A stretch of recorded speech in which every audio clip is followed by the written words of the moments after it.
Capítulo 60. Capítulo final. Assim que Lucas abriu a porta e se afastou para que eu entrasse, uma coisinha de pouco mais de 1 metro começou a saltitar diante de mim. Como foi? Como foi? Ele gaguejou? Samuel quis saber, fazendo sua camisola de dormir balançar ao redor do corpo. Por que ainda está acordado? Ralhei, entrando em nosso apartamento no Hotel Le Meurice. Onde está a senhora Veiga? Roncando. Ele revirou os olhos. Eu estava esperando, porque chegou uma carta para você. Estendeu-me um envelope. Sofia me escrevera. Era o que você deveria estar fazendo também. Lucas encostou à porta, ao mesmo tempo em que se livrava da gravata. Eu sei. Samuel encolheu os ombros. Mas eu preciso saber se a Marina mandou algum recado para mim. E também estava preocupado se você ia conseguir falar diante de toda aquela gente. Você conseguiu? Lucas pareceu comovido com a preocupação, mas não era para menos. Ele ficara extremamente ansioso desde que chegamos a Paris, e até mesmo Samuel tinha percebido. Mas nada se comparava ao pequeno ataque de pânico que o dominara no pátio daquela importante universidade, a poucos minutos de entrar no auditório, para falar sobre seu experimento a centenas de cientistas. Sou um péssimo orador, Elisa. Ele reclamara, correndo os dedos pelo cabelo. Ainda mais se ficou nervoso. Não se lembra de quando nos conhecemos? Isso é completamente diferente. Você vai falar sobre um assunto que domina. Conhece cada mínimo detalhe. Não há motivo para ficar inquieto desta maneira. Mas e se eu me esquecer? Deliberei por um instante, pegando sua mão e apertando seus dedos frios. Então finja que está falando só para mim. E ele fez isso, ou quase isso. Iniciara seu discurso mantendo os olhos nos meus, como se mais ninguém existisse. Aos poucos, ganhara confiança e expusera seu experimento e argumentos magistralmente, me enchendo de orgulho. Depois disso, participamos de um animado jantar, no qual ele aproveitou a distração dos convidados quando o champanhe começara a ser servido e me arrastara para trás de um imenso vaso, me beijando com força, cheio de saudade, como se estivesse esperando por aquilo a noite toda. Fiquei um pouco inseguro. Lucas contou a Samuel, pousando a mão no ombro do menino e o empurrando até as poltronas forradas de tecido verde e de um pálido creme, onde se deixou cair. Nunca tinha falado para tantas pessoas, mas acredito que tenha ido bem. Foi mais do que bem. Eu me sentei no braço da poltrona que Lucas ocupava. Ele foi aplaudido por mais de 5 minutos quando terminou, Sam. Tudo isso? Seus olhos se arregalaram. Sim, e depois diversas pessoas quiseram se apresentar a Lucas, e ele ganhou um prêmio pela contribuição à ciência. Lucas mirou em mim aqueles olhos iridescentes, repletos de diversão. Você parece mais animada com isso que eu. E estou. Perdi as contas de quantas vezes eu disse esta noite: oh sim, eu sou a esposa do premiado Dr. Guimarães e estou muito, muito orgulhosa de você, caso ainda não tenha percebido. Seu olhar se tornou quente, vibrante, me fazendo promessas silenciosas. E eu também? Samuel pulou no colo dele. Você é o médico mais esperto que eu conheço. Ora, obrigado. Balançou seu cabelo. Mas agora chega de adulação e vá para a cama. Teremos um dia cheio amanhã e você parece um esquilo que tomou uma jarra de café. Com muito açúcar. Dei risada. Vamos, Sam. Mas eu preciso saber se a Marina me mandou um recado. Vou ter que esperar até amanhã. E me olhou com aqueles imensos olhos escuros ansiosos. Um suspiro derrotado me escapou conforme eu rompia o lacre da carta. Está bem. Comecei a correr os olhos pelas linhas. Sofia diz que todos estão com saudades, que Valentina escreveu algumas vezes e quer saber se a Torre Eiffel já existe. Ela também perguntava na carta se por acaso eu já tinha ouvido falar em um bolseiro chamado Louis Vuitton e se poderia comprar uma de suas criações para ela. Não tinha ouvido falar dele ainda, mas havíamos chegado a Paris fazia apenas 4 dias. Se já existe? Lucas virou a cabeça, me encarando com um júbilo perigoso.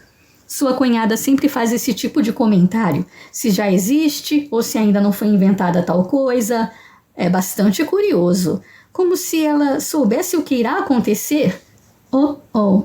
Sofia é muito brincalhona. Forcei um sorriso. É quase como se ela tivesse dado uma olhada no futuro, ou tivesse vivido nele. Seus olhos se apertaram imperceptivelmente. Imagino quão única seria uma viagem dessas pelo tempo. Seria capaz de deixar uma pessoa confusa, questionando a própria lucidez. A cor deixou meu rosto. Meus dedos perderam a firmeza e a carta caiu no chão. Ele descobrira. Por Deus, Lucas sabia sobre a viagem no tempo. Mas alguns poderiam achar que é algo extraordinário. Um curioso, um cientista, poderia ficar tentado a investigar. É claro, seria muito perigoso para o viajante do tempo. Ele se curvou, mantendo o olhar no meu, e apanhou a carta. Muitas complicações poderiam surgir, muitas suspeitas. Talvez uma situação que o colocasse em risco de vida, como fanáticos religiosos ou a própria igreja. O mundo não está preparado para algo assim. Não, murmurei, e mesmo assim minha voz tremeu. Não está. Ele sustentou o olhar, pelo que me pareceu um século inteiro, minha respiração suspensa. Eu não sabia como ele tinha descoberto. Imaginei que sua mente ágil tivesse juntado todos os fatos, mesmo que eu tivesse sido tão cuidadosa ao explicar sobre meu desaparecimento. A possibilidade de que ele pudesse fazer disso seu novo projeto me causou um nó no estômago, a ponto de eu sentir náuseas, as mãos suando frio. De fato, consigo ver quanto seria tentador querer investigar, ou apenas tentar entender. Seu olhar intenso ainda estava no meu. Ele foi capaz de ler em meu rosto as respostas às perguntas que eu vi espiralar em seus olhos. Tenho certeza disso porque sua expressão foi tomada pela incredulidade e logo foi substituída pelo deslumbramento e preocupação. Ele pigarreou antes de continuar. Mas isso, digamos, no caso de um médico, seria impossível. Eu, por exemplo, não poderia. O juramento de Hipócrates me impediria. Sobre aquilo que vir ou ouvir respeitante a vida dos doentes, no exercício da minha profissão ou fora dela, e que não convenha que seja divulgado. Guardarei silêncio como um segredo religioso, citou, estendendo-me a carta. Soltei o ar com força, o alívio me deixando tonta, e tive de me apoiar no espaldar para não me desequilibrar em meu assento estreito. Vocês podem falar de alguma coisa que eu entendo? Samuel falou, impaciente. Por exemplo, se a Marina me mandou algum recado. Recompondo-me o melhor que pude, peguei a carta da mão de Lucas e, ainda mexida, li o restante. Minhas mãos ainda tremiam, mas não pude deixar de sentir, como se o peso do mundo tivesse deixado minhas costas. Eu amava Lucas enlouquecidamente e queria dividir com ele tudo. Meus pensamentos mais loucos, meus medos e meus desejos, minha vida toda. Aquele era meu único segredo, a única parte de mim que eu escondia dele. E agora Lucas o conhecia. Depois de satisfazer a curiosidade de Samuel... Sim, Nina mandou um recado. Esperava que ele voltasse um pirata com tapa-olho. Eu o obriguei a ir para a cama. Minhas emoções estavam em frangalhos e pela maneira como o Lucas me observava, ele tinha algumas perguntas. Eu não fazia ideia do que lhe diria. Mas eu não estou cansado, Elisa. Samuel bocejou. Vamos, Sam. Agora, ou nada de passeio ao Museu de Arte amanhã. Está bem. Resmungando, ele ficou de pé e começou a ir para o quarto, murmurando um Boa noite, Lucas, desanimado. Com algum custo, consegui colocar o menino agitado, mas muito exausto, na cama. Depois de cobri-lo e lhe dar um beijo, soprei a vela e comecei a sair do quarto, mas o ouvi me chamar. Voltei para perto dele, me sentando na beirada da cama. A claridade que vinha da sala iluminou parte do seu rosto. Ele não tinha mais as bochechas encovadas, nem as olheiras. Seu cabelo estava longo, em belos anéis que lhe caíam nos olhos e sobre as orelhas. Sabia que eu pedi você para minha mãe? Ele perguntou. Como assim? Afastei um cacho escuro para longe de seu rosto. No dia em que eu trombei em suas saias, tinha acabado de sair da igreja e rezado para minha mãe me ajudar a achar um anjo da guarda, porque o tio Jeremias andava sendo muito mal comigo. Aí ela me mandou você. Sam, falei, piscando para deter a umidade em meus olhos, mas não pude fazer nada com um aperto no peito. Certamente foi o que aconteceu. Eu amava tanto aquele menino e não sabia como ele me veria. Uma amiga, uma irmã mais velha, uma tia, algo próximo de uma mãe? Não importava. Tudo o que eu queria era que ele fosse feliz e me permitisse fazer parte de sua vida. Depois de lhe dar outro beijo de boa noite, voltei para a sala. Mas Lucas não estava mais lá. As cortinas que davam para o balcão balançavam suavemente com um sopro da brisa que entrava pela porta aberta. Eu o encontrei ali, admirando o belíssimo jardim das Tulherias. O bosque se estendia por várias quadras, margeando o rio Siena até chegar à majestosa fachada do Museu Central das Artes, no antigo Palácio do Louvre. Aproximei-me de Lucas, até parar ao lado dele, mantendo os olhos no bosque. Como descobriu? Murmurei, sem coragem de encará-lo. Sofia não é tão cuidadosa com o próprio segredo quanto você ou Ian. Não, ela não era. E você acredita? Perguntei. Pelo canto do olho vi sua boca se curvar de leve. De início, não. Mas como eu poderia ignorar a existência daquele medicamento, Elisa? Comecei a prestar atenção às coisas que ela dizia, e então foi a única conclusão a que pude chegar. De quanto tempo estamos falando? 20 anos? 50? Quase 200. Apoiei as mãos na balustrada que rodeava a sacada. 200? Riu abismado. Então ainda teremos um mundo em 200 anos? Alguns cientistas garantem que o fim chegará antes da virada do século XX. Seu bom humor me acalmou um pouco. Não é o mesmo mundo, Lucas. Quase nada remete ao que nós conhecemos. Então, de certa forma, acho que eles estão certos. Ele se virou para mim e me encarou por um longo tempo. Vi tantas dúvidas, tantas perguntas espiralarem em seu rosto, misturando-se ao fascínio e deslumbramento, mas a emoção mais proeminente era a ansiedade. Elisa, eu entendo tudo sobre um juramento. Ele começou, a voz baixa e macia. Por causa de um, eu me vi obrigado a cuidar do homem que tentou assassinar a minha mulher. Mas preciso lhe fazer uma pergunta. Apenas uma. Eu sei. Você quer saber se existirá a cura para o tifo? Ele assentiu uma vez, absurdamente sério. Sim, Lucas. Existirá a cura, e apenas uma minúscula parte dos doentes não sobreviverá. Foi uma das primeiras coisas que eu tentei descobrir sobre aquele mundo. Imaginei que você fosse gostar de saber. Ele inspirou fundo, como se o peso de toda a humanidade tivesse deixado suas costas, e olhou para o céu. Pela maneira como seus olhos reluziram, fixos em um ponto qualquer, os cantos da boca curvados de leve, tive a impressão de que não admirava o firmamento. Ele falava com Rebeca. Voltei a contemplar o bosque, tentando lhe dar um pouquinho de privacidade. Então, perguntou um tempo depois, iremos ao museu amanhã? Prometi a Samuel. Ele viu um pintor no jardim hoje mais cedo. Quando eu contei que o museu também é uma escola de artes, ele ficou realmente interessado. Me disse que talvez possa ser um médico marinheiro artista quando crescer. Em mais um ano, ele terá escolhido tantas profissões que precisará fazer uma lista para não esquecer nenhuma. Lucas deu risada. Seja lá o que ele escolher, estou certa de que será um profissional brilhante, porque o que lhe faltava em habilidade para aprender, Samuel compensava com dedicação. E confesso que também estou ansiosa para conhecer o museu. Ian me fez prometer que vou relatar tudo o que vir em uma longa carta, mas visitaremos o museu apenas à tarde. Pela manhã vou receber a esposa do Dr. Lambert. Heloise, uma dama muito bonita e sorridente, era esposa de um físico bem educado, mas um tanto austero. Ela era um pouco mais velha e nutria a mesma paixão por música que eu. Acabamos conversando por muito tempo durante o jantar daquela noite. Não me lembro qual deles era Lambert. Lucas fez uma careta. Um de bigodes largos virados para cima, usava óculos. Ele coçou o queixo. Você acaba de descrever metade dos homens que conheci esta noite. Talvez você se lembre de Heloise quando a vir amanhã.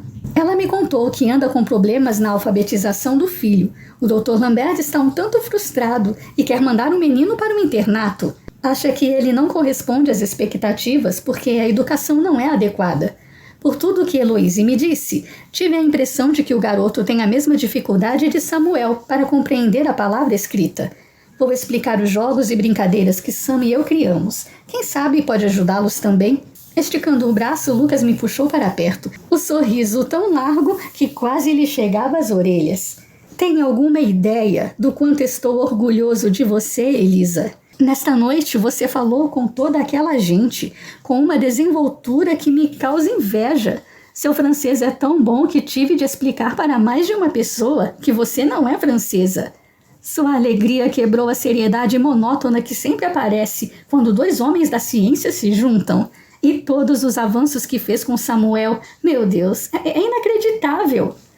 Ele só precisava encontrar uma maneira diferente de aprender. Seus braços cingiram minha cintura, prendendo-me a meu lugar favorito no mundo, seu corpo. Não, beijou minha testa. Ele precisava encontrar você. Com nada além de amor e paciência, você mudou a vida desse garoto. Deixou uma marca no mundo dele que ninguém jamais vai conseguir apagar. E fez o mesmo comigo, acrescentou em um tom rouco. Da mesma maneira que você marcou o meu, Lucas. Eu o abracei pela cintura, colando meu ouvido em seu coração, escutando aquele tum-tum-tum tão familiar agora, sentindo-me absurdamente feliz. Nunca procurei notoriedade, jamais desejei fama ou ambicionei reconhecimento. Tudo o que eu queria era deixar algo meu no mundo, uma marca que provasse minha existência, que lhe desse sentido, e consegui isso, deixando minha marca em Lucas e Samuel, da mesma maneira que eles deixaram suas marcas em mim. Não é preciso ser um herói ou uma heroína e salvar o mundo todo. Basta mudar o mundo de alguém. Becca fizera isso com Lucas, e ele fizera o mesmo comigo. Transformara meu mundo irrevogavelmente. O mesmo acontecera com Sam. E talvez um dia alguém diga: a senhorita Elisa Clark Guimarães? Oh, sim, que grande dama! Sabe arrematar um bordado como ninguém. Assim como saber amar. Ninguém jamais se entregou ao amor como ela. Parecia um bom jeito de ser lembrada. Então, sobre a programação de amanhã, Lucas falou em meus cabelos. Seu encontro com a senhora Lambert, depois o Museu de Arte. E quanto à noite, ergui o sorriso. Não tenho nada planejado. Ótimo, ele sorriu. Porque eu tenho. É mesmo? E o que tem em mente? Fazê-la sorrir como quando estivemos em Veneza. Aqueles olhos com o mais quente e vibrante tom de verde se voltaram para os meus. Um arrepio me subiu pela nuca. Veneza era ainda melhor do que eu havia imaginado. Passamos tanto tempo conhecendo a cidade e seus canais que acabei me bronzeando um pouco. E as noites, as noites. Lucas me levava para jantar em restaurantes charmosos, onde um trio cantarolava baladas que falavam de amor. Íamos ver peças cujo figurino me deixava maravilhada. Ele me levou 3 vezes ao grande teatro La Fenice, e eu o achei ainda mais esplêndido do que a tia Margarete havia descrito. Não havia acústica melhor em todo o mundo. Depois voltávamos para o hotel, onde fazíamos amor até amanhecer. Foram 3 semanas mágicas, que tenho certeza ficaram marcadas em meu coração para sempre. Fazê-la sorrir todos os dias é o meu novo projeto, contou. Na verdade, todos os meus projetos incluem você, Elisa. Isso significa que em algum momento eu vou ter que destruir seu laboratório com uma luneta outra vez? Provavelmente. Ele gargalhou alto. Tapei sua boca com a mão, resmungando um psh, temendo acordar a senhora Veiga e Samuel. Ele achou que seria mais eficiente se, em vez da mão, eu usasse minha boca para calá-lo. Então empurrou meus dedos com delicadeza e grudou os lábios nos meus. Um método infinitamente mais prazeroso, devo ressaltar. Quando minha respiração voava e meu coração pulsava frenético, Lucas se afastou para me olhar. Deixou os olhos percorrerem cada linha de meu rosto, descerem para o vestido azul turquesa que eu comprara para aquela ocasião especial, acompanhando o decote em formato de coração com as pontinhas dos dedos, as mangas que deixavam os ombros à mostra, o delicado bordado que adornava a cintura, verdadeiras labaredas inflamaram suas íris. Este vestido é diabolicamente infernal, Elisa. Que bom que gostou! Comprei uma dúzia deles. Meu novo guarda-roupa, assim como minha vida, agora tinha cor, detalhes interessantes e uma infinidade de possibilidades. Seu sorriso se ampliou. Excelente. Mal posso esperar para amaldiçoar cada um deles. Afagou meu rosto com as costas da mão, aquele brilho incendiário fazendo meu sangue voar nas veias. Você está tão linda que quase tenho pena de beijá-la e estragar tudo. Antes que eu pudesse me opor à ideia, ele se curvou e deu início a uma trilha de beijos que começou em meu pescoço, seu nariz resvalando com reverência nas pérolas em minha garganta, o cavanhaque arranhando de leve a pele sensível. Uma de suas mãos se manteve em minha cintura, me segurando junto a ele, mas a outra se prendeu em minha nuca, enquanto me mordiscava a orelha. Mas só quase. Sussurrou ali, e então me beijou com urgência. Eu me perdi naquele beijo, em Lucas, como sempre acontecia, e não percebi que em algum momento ele se abaixou para passar um braço atrás de meus joelhos e me tomou em seus braços, me carregando para o quarto como um príncipe de conto de fadas carrega sua princesa depois de trilhar uma longa jornada para chegar até ela. Por muito tempo, nós nos perdemos um do outro, vagando pelo mundo aos tropeções. Quando finalmente nos reunimos, mesmo entre mentiras, segredos e desavenças, algo sublime e mágico aconteceu. O amor encontrou um jeito de fincar suas raízes em um coração orgulhoso e em outro ferido. Escolhi Lucas para ser parte de mim, da mesma maneira que ele me escolheu para preencher os vazios que tinha em si. Juntos conseguimos construir algo maior que nós, tão maior que nós. Ele me colocou sobre a cama com muito cuidado, deitando-se a meu lado e me olhando com adoração, como se estivesse diante da mais perfeita criação. Meus olhos marejaram, não pude evitar. Por muito tempo eu me senti vazia, incompleta e tão pequena quanto um grão de areia, tentando entender onde era o meu lugar neste mundo. Agora eu sabia. Não era feito de paredes, nem tinha mobília, muito menos era um pontinho marcado no globo. Era onde eu me sentia segura e protegida, onde era aceita e amada da maneira que era. Fiz de Lucas o meu lar, e não importava para onde iríamos, quanto tempo demoraríamos ou os problemas que teríamos de enfrentar. Nós estaríamos juntos, porque assim escolhemos, porque todos os dias nos escolhíamos. Não havia nada mais belo que isso. Se pudesse compreender o que eu sinto quando olho para você, Elisa. Encaixou a mão em minha nuca, o polegar acariciando o meu pescoço. Não apenas por causa da sua aparência. Você é linda, mas é o que eu vejo dentro dos seus olhos que me comove dessa maneira, que mexe tanto comigo. Eu a amo, da maneira certa, da maneira errada e de qualquer outra que exista. Então mostre. Sussurrei, afastando com os dedos as mechas claras que lhe caíam nos olhos. Ele abriu aquele meio sorriso que eu amava. Estava torcendo para que me dissesse isso. Com os olhos cintilando paixão e deslumbramento, ele me puxou para ainda mais perto, abaixou a cabeça, colando os lábios nos meus, e atendeu meu pedido, com muita eloquência. Final.